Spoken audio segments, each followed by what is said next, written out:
Hi friends, welcome to Nila's Kitchen. நான் இன்னைக்கு என்ன பார்க்க போறேன்னா காளான் பிரியாணி எப்படி செய்யலாம்னு பார்க்கலாங்க. இப்போ நான் அதுக்கு ஆயில் வந்து 200 ml ஊத்திக்கிறேன்.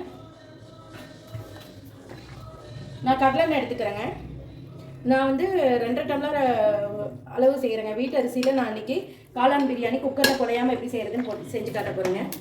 ஆயில் வந்து நான் 150 கிராம்ஸ் ஊற்றிருக்கேங்க. ஆயில் நல்லா காயிட்டும். ஆயில் நல்லா காஞ்சிருச்சு.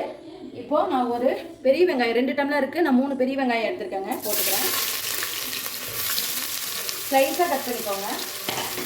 இது நல்லா வதக்கிட்டு இந்த ஆயிலையே 3 பிரியாணி லீஃபு, கசகசா கொஞ்சம் ஒரு 1/4 சிட்டிகை, ஒரு சிட்டிகை சோம்பு, ஒரு சிட்டிகைங்க, 2 ஏலக்காய், 3 பட்டை, 3 கிராம்பு, 4 கிராம்பு எடுத்துருக்கேங்க, எல்லாம் போட்டுக்கிறேன். ஸ்பைசஸ்ஸு அதே இந்த ஆயிலே நல்லா வதங்கிட்டுங்க. நம்ம இந்த கசகசா இதெல்லாம் போட்டு செய்யும்போது மனமாக இருக்குங்க. நீங்கள் என்ன ட்ரை பண்ணி பாருங்கள். ஆனியன் வதங்கிருச்சு. இஞ்சி பூண்டு பேஸ்ட் ஒரு 3 டேபிள் ஸ்பூன் போட்டு நல்லா மிக்ஸ் பண்ணிக்கோங்க. 3 டேபிள் ஸ்பூன் இஞ்சி பூண்டு பேஸ்ட் போட்டுக்கோங்க. இது ஆயிலே நல்லா டீப்பாக ஃப்ரை ஆகணும். ஆயிடுச்சு. இப்போ நான் என்ன பண்ணுறேன்னா பிரியாணி மசாலாவே யூஸ் பண்ணாமல் வீட்டு மசாலாவில் பிரியாணி செய்ய போகிறேங்க.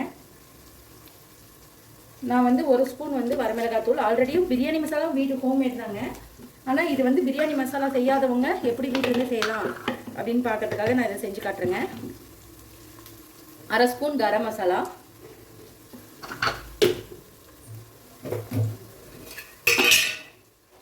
1 ஸ்பூன் மல்லித்தூளுங்க.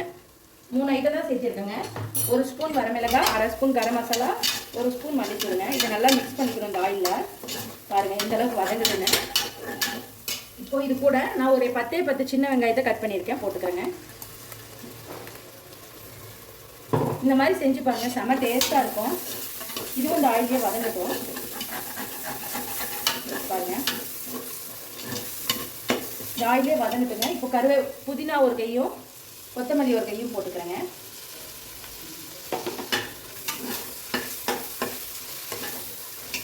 பாருங்கள் நல்லா ஆனியன் வதங்கிருச்சு. இந்த ஸ்டேஜில் நான் ஒரு 2 தக்காளி எடுத்துருக்கேங்க, ஆட் பண்ணிக்கிறேன். நான் நாட்டு தக்காளி எடுத்துருக்கேங்க, மீடியம் சைஸில். இது நல்லா வதங்கி வரணும் தக்காளி. அதுக்கு நம்ம தேவையான அளவு உப்பு போட்டுக்கலாம். உப்பு 1 ஸ்பூன் அளவு போடுறேன். உங்கள் டேஸ்ட்டுக்கு ஏற்ப உப்பு மட்டும் போட்டுக்கோங்க. காரமும் அப்படி தான், நீங்கள் அதிகமாக செஞ்சீங்கன்னா கூட்டிக்கோங்க, கம்மியாக செஞ்சீங்கன்னா அதை விட கம்மியாக போட்டுக்கோங்க. தக்காளி வதங்கட்டுங்க. பாருங்கள் தக்காளி நல்லா வதங்கிடுச்சு. இப்போது நான் கர்டு ஊற்றிக்கிறேங்க. நான் இந்த குழிக்கரண்டியில் 3 கரண்டி ஊற்றிக்கிறேங்க. நீங்கள் டேபிள் ஸ்பூன்னா 6 ஸ்பூன் போட்டுக்கோங்க, கரெக்டாக இருக்கும். இந்த தக்காளியோட நல்லா மிக்ஸ் பண்ணிக்கலாம் இதோட கிரேவியோட.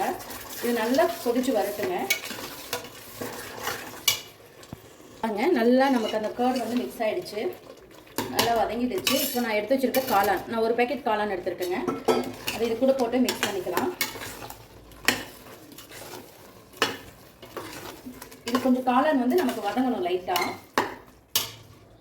பாருங்கள் இந்த காளான் வதங்கிட்டு இருக்கு. இப்போ ஒரு 3 பச்சை மிளகாய் நான் எடுத்துக்கிறேன், நீல மிளகாயாக எடுத்துக்கிட்டேங்க. நீங்கள் அந்த குண்டு மிளகாய் இருந்தால் கூட எடுத்துக்கலாங்க. குண்டு மிளகாய் விட இந்த நீல மிளகாய் ஸ்மெல் நல்லா இருக்குங்க பிரியாணிக்கெல்லாம். பாருங்கள் காளான் நல்லா சுருங்கிடுச்சு நமக்கு. இந்த ஸ்டேஜில் நல்லா மிக்ஸ் பண்ணிவிட்டு நம்ம எடுத்து வச்சுட்டு ரைஸை போட்டுக்கலாம்.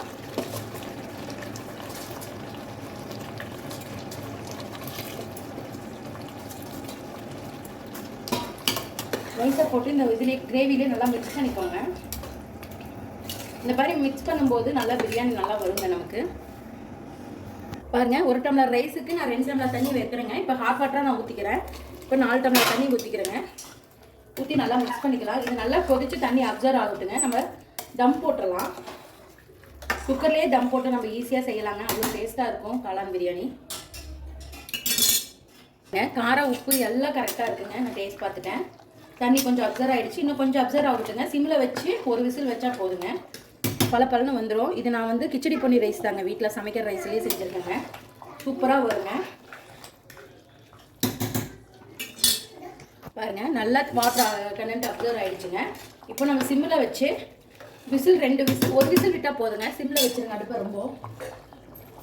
இப்போ நான் க்ளோஸ் பண்ணிக்கிறேன். இப்போ நான் சிம்மில் வச்சு ஒரு விசில் வச்சு எடுத்துக்கிறேங்க. சிம்லேயே வச்சுக்கோங்க.